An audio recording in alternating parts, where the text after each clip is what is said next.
But here's a story that popped up yesterday that I thought was really fascinating. And that, of course, is Ted Sarandos is talking about AI in filmmaking and saying that it can't replace filmmakers because there's ultimately no shortcut for the human experience. And he's not wrong on that whatsoever. But here's what we know.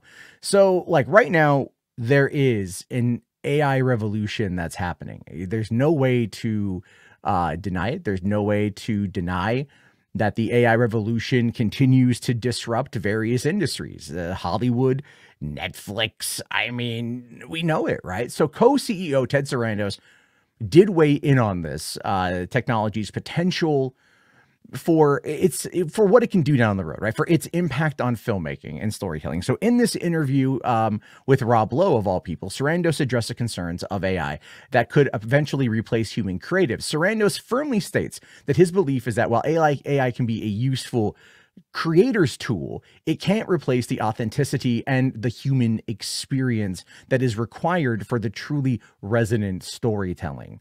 Think about that, for example, right? Look at the type of storytelling that we get out of movies like Poor Things and Killers of the Flower Moon and, you know, even Barbie. There are some very human stories contained within. Ted Sarandos goes on to cite the global phenomenon that's Squid Game, which is kind of funny because as an example, for it being very specifically Korean in its perspective and its realism is something that AI would struggle to recreate authentically. That's true. One of the things with that, though, is that AI would not be used to like create the settings. It wouldn't be used as a one-stop shop for everything. You would need a human hand to be able to actually like dive in and craft it. But it could give you the tools and the ability in some ways to actually like get it, to figure out ways to get something done or to expand on a scene or to whatever. There's things you can do with that one. But anyway, the Netflix chief did argue that there are no shortcuts when it comes to crafting stories that come from or that form deep personal connections with audiences. He envisions that AI will be assisting creators, but he doubts that films will spit out entire movies or will be spit out entirely by AI that achieve any kind of emotional impact. Truth of the matter is that's actually not true. That's actually not true. The emotional impact is in the eye of the audience. The emotional impact is in the eye of the person who's watching it. If they don't know that it's AI, or even if they do know that it's AI, if it touches upon that certain emotional impact, that's what they're going to respond to. And AI is since built on the concept of trying to predict the best word to come next or the best element to come next based upon the prompt that you give it and its training data. It wouldn't be hard for something to be tapped into because it is trained on the human experience. And it really does boil down to just how the individual themselves take everything. But Sarandos did suggest a future where Netflix users could leverage these AI tools on the platform to generate their own custom content combinations or entirely new concepts. And I think that's where it's going. All right. You have to ask yourself here, like, is AI moving to the place, or is the industry, should say, is the industry moving to a place where artificial intelligence will allow them to create their own individual experiences that are just tailor-made for them? Not something that's going to be shared by the mass audience out there, but personal tailor-made experiences. And that is both good and also remarkably scary in some ways, because the way I view it is, yeah, it'd be really cool to have an idea tailor-made to me that would definitely embrace my interests as just a person who likes to hear good stories. But then that's my interest, my tailor-made content.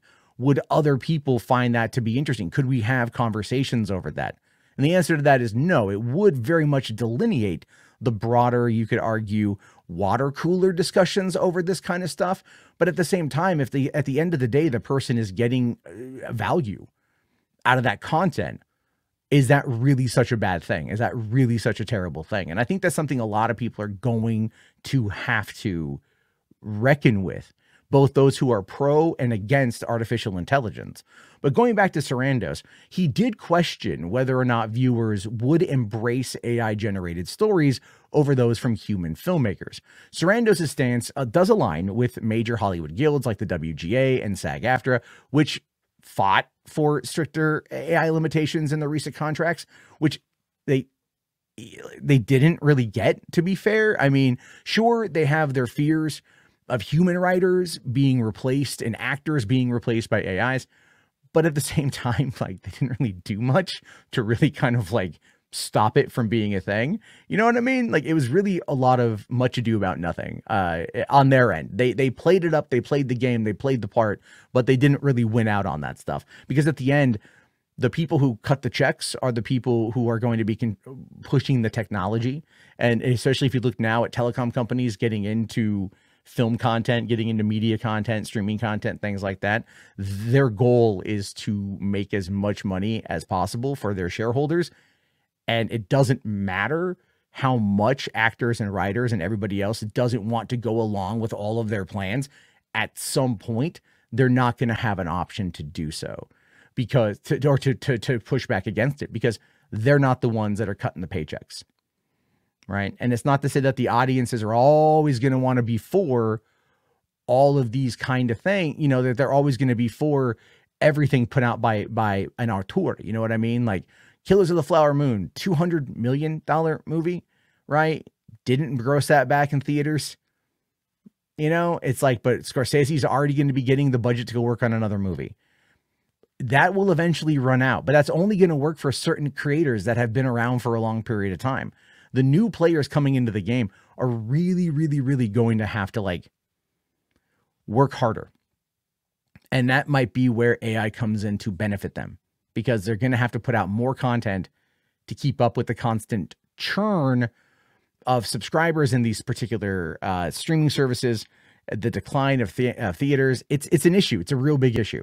I'm kind of all over the place, I'll fully admit. It's a whole big topic of conversation. But look, going back down to it, as AI, like as their capabilities rapidly evolve, the debate will only intensify. And that is something that we are all going to have to largely reckon with. I know I am pro AI and people don't like me. Like this Pink Silk guy here. This guy and his AI, man. This guy and his AI. What's he talking about? This is next story. This is the future of the industry. I love these responses. I do. I love these responses, because you don't realize is where the industry is. You don't realize where it's going. You don't realize what's happening. Have you looked at Sora? Have you seen what OpenAI is doing with that? It's not, they're talking now about it being released publicly by the end of the year. What I'm thinking is that they're going to start like giving it out to filmmakers and creatives first to see what they do with it. Because as this tool becomes more and more readily available, okay, and it becomes more and more readily available, what we have to remember, all right, what we have to remember is that the filmmakers will use this content because that's what's going to be available to them. And if they get access to the stuff early on, they'll normalize it, which is exactly what OpenAI and Pika Labs and Runway and all these other companies that are doing text to video or image to video or video to video generations are going to want. And as the content becomes cheaper and better, and they can find ways to implement it in Blender and UE5 or even Unity, and cut down on production costs for visual effects, you're going to see things change. What I love this here. I don't know who the fuck you are. I don't know who the fuck you are. No other movie channel is talking about this except for this one. Yeah, because I'm the one that pays the fuck attention to what's going on. Why? Oh, whoa, Grace and John Campia aren't talking about it. They'll talk about it when it becomes okay to talk about. I might be the only asshole that's out here talking about it because I can tell you exactly what's going to happen. I can tell you how it's going to happen, and I can tell you exactly why it's going to happen, because I might be the only asshole paying the fuck attention when it comes to this topic. I understand that it scares people. I get it. I understand that entirely. But what we have to realize is we're not living 100 years ago. 100 years ago, we were just into the talkies, right? We were just into the talkies 100 years ago. Hollywood has been around for 100 years. Look where it's come in 100 years. Where the fuck do you think it's going to go in the next 100 years? Not even that. Where the fuck do you think it's going in the next 25 years? As we start getting in more and more to like streaming online, VR headsets, the metaverse, if you will, as people start being able to have tailor-made content directly for their interests, we're going to start seeing all of these things change. For some reason, a bunch of you are like fucking ostriches, and you have your head nestled into the sand because you're like la la la la la la la. La, la, la, la, la, la, la, la, la, la, la, la. You don't want to fucking deal with it. And I get that. And I understand that it's scary, but this is the future. This is the future. And I'm not going to sit there and hold anyone's hand and tell you that it's all going to be okay. I'm going to try to show you the tools and talk about it in a way that could potentially benefit you as a person who enjoys content, tailor-made content for you, right? The people that are so massively upset over this don't realize, especially the artists, I'll be fair, the artists right now should be fucking lapping up every bit of information. And I bet you a lot of them already are, because they know that as soon as this hits mainstream, that's where their bread and butter is going to come from.